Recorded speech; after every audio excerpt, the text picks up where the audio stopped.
घात बहुपद, त्रिघात बहुपद, जिस बहुपद का घात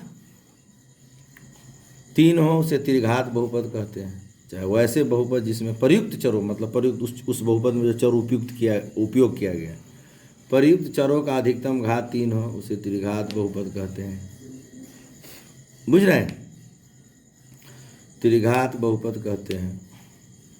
त्रिघात बहुपद का जो व्यापक रूप होता है वो x square x cube plus b x square plus c x plus d comma a equal to not zero, जहाँ a comma b comma c comma d वह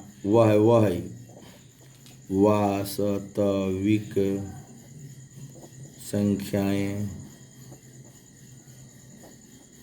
हैं। अब एग्जाम्पल देना है तो दीजिए। 3x³ plus 2x square plus 7x plus 4, D के मान 4, सी के मान 7, बी के मान 2, ए के मान 3। कहने का मतलब त्रिघात बहुपद में x³ के गुणांक को a बोलते हैं, x स्क्वायर के गुणांक को b बोलते हैं, x के गुणांक को c बोलते हैं, चरपद को d बोलते हैं। बुझ रहे हैं बात? त्रिघात बहुपद में यदि a b c d का मान निकालना हो तो x³ के गुणांक को a बोलते हैं, x स्क्वायर के गुणांक को b बोलते हैं, x के गुणांक को c बोलते हैं, चरपद को d बोलते हैं। ये भी हो सकता है 13x³ माइनस 4x, इसका ये भी त्रिघात बहुपद। ए का मान 13 और सी का मान -4। एक्स के गुणांक को सी बोलते हैं, एक्स के गुणांक को सी बोलते हैं, एक्स स्क्वायर के गुणांक को बी बोलते थे। में तो एक्स स्क्वायर है ही नहीं है, न है तो अपना मन से प्लस या माइनस करके ऐसा बना सकते हैं। अचर पद है ये नहीं है तो 0, यानी बी भी 0 और डी भी 0। कहने का मतलब सिर्फ यह बचा होना चाहिए, AX³ रहेगा, बाद बाकी एक्स स्क्वायर का गुणांक न रहे, एक्स स्क्वायर का गुणांक न रहे, एक्स का गुणांक न रहे, अचर पद न रहे तो ये हो जाएगा, सबका मान 0 हो जाएगा। यह किसी भी स्थिति में गायब नहीं होगा। बुझ रहे हैं बात? ठीक, उदाहरण समझिए, सवाल बनेगा और बुझाएगा।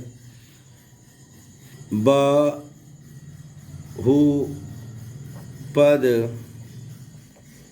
का मान, वैल्यू ऑफ पोलाइनोमियल्स, कोई बहुपद px है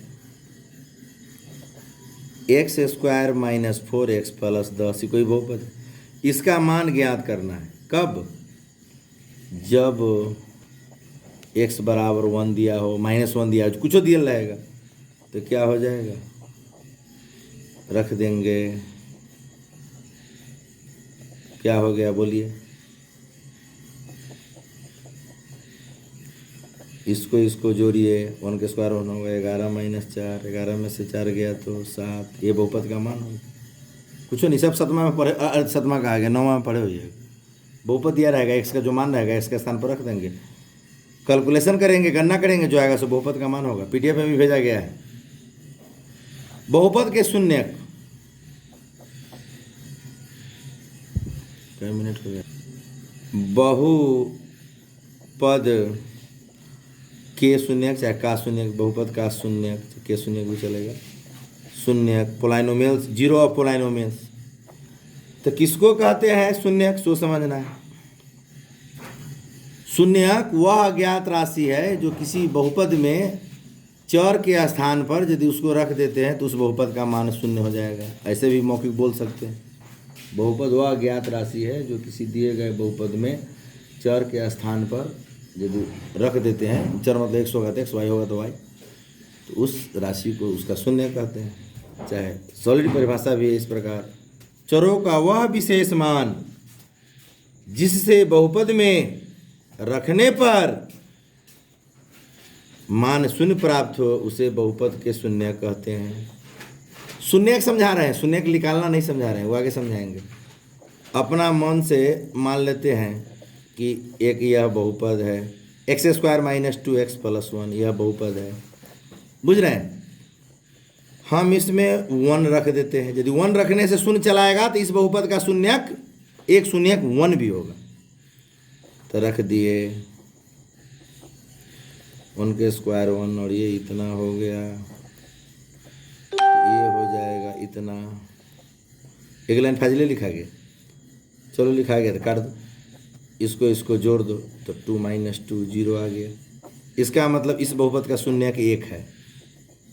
यानी बहुपद में चर के स्थान पर मान रखिए, और जिस मान से x बराबर 1 है यहाँ, जी यहाँ 1 है, कोनो मान हो सकता है, तो यदि शून्य चलाएगा तो वह उस बहुपद का शून्यक होगा। बुझ रहे हैं? PDF फाइल में भी भेजा गया था शून्य को समझाकर, और एग्जाम्पल भी दिया गया है। रही बात शून्य के निकालने के लिए, तो एक लाइन सुन लीजिए, तब सवाल में चलेंगे तो विशेष देखेंगे। जिस बहुपद का शून्य निकालना हो, चाहे वह रैखिक हो, द्विघात हो या त्रिघात हो, उसके आगे शून्य लिख देंगे। बुझ गए? उसके बाद हल कर देंगे, शून्य निकल जाएगा। जिस बहुपद का शून्य निकालना हो उसके आगे शून्य लिख देंगे। और हम पहले भी आपको बोल चुके हैं कि रैखिक बहुपद का शून्यक 1 होता है, द्विघात का 2 होता है, त्रिघात का 3 होता है, अपनों मन से बढ़ सकते हैं तो चतुर्घात के 4 होता है, पंचघात के 5 होता है, पंचघाती बहुपद। बुझ गए? रैखिक बहुपद का शून्यक 1 और केवल 1 ऐसा नहीं बोल सकते हैं। बात बुझ रहे हैं कि नहीं बुझ रहे हैं? ये बात सब भी कल आप PDF भेजे थे, उसमें उतारे हुएगा, ये सब बात था उसमें। कल भी थोड़ा सा बोले थे, आज इसका डिटेल चला है। अब सवाल में चलते हैं। देखो, इसमें तीन पॉइंट है। एक है रैखिक बहुपद के शून्यंकों और गुणांकों के बीच संबंध। कैसे रैखिक बहुपद का शून्यक लिख लेगा, उसमें क्या संबंध है, जो तुम पेज नंबर दिए थे पढ़ने के लिए। पेज नंबर दिए थे ना, पेज नंबर दिए थे A1 से A7 दिए थे, A7 तक दिए थे, उसमें ये बात है। द्विघात बहुपद के शून्यंकों और गुणांकों के बीच संबंध। दिए गए द्विघात बहुपद से, दिए गए शून्यक से द्विघात बहुपद ज्ञात करना। एक ये भी है, द्विघात बहुपद ज्ञात कीजिए जब इनके शून्यंकों और कौन चीज योगफल और गुणनफल दिए गए। इस सब को हम PDF में भेज रहे हैं। PDF देख के कॉपी पर उतारना, समझ के। कल ही वीडियो इसका जाएगा, तब तुमको बुझाएगा कि हम क्या उतारे हुए हैं।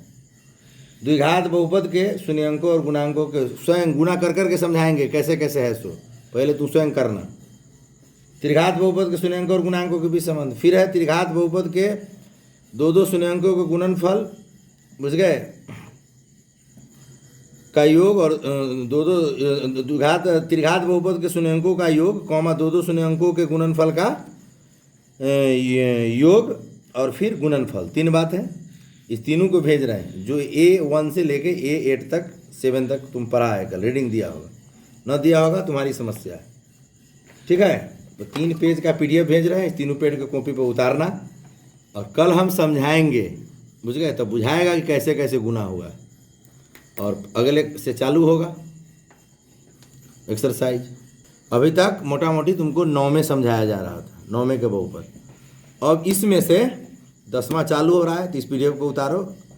2-3 वो वीडियो जाएगा फिर अगले क्लास में, जिसमें 10 मार्क्स से शुरू होगा, जड़ मजबूत होगा, और वहाँ से एक्सरसाइज चालू होगा। एक्सरसाइज में तो ज़्यादा दिक्कत है नहीं, 4 को 5 को 6 को भेजेंगे सब।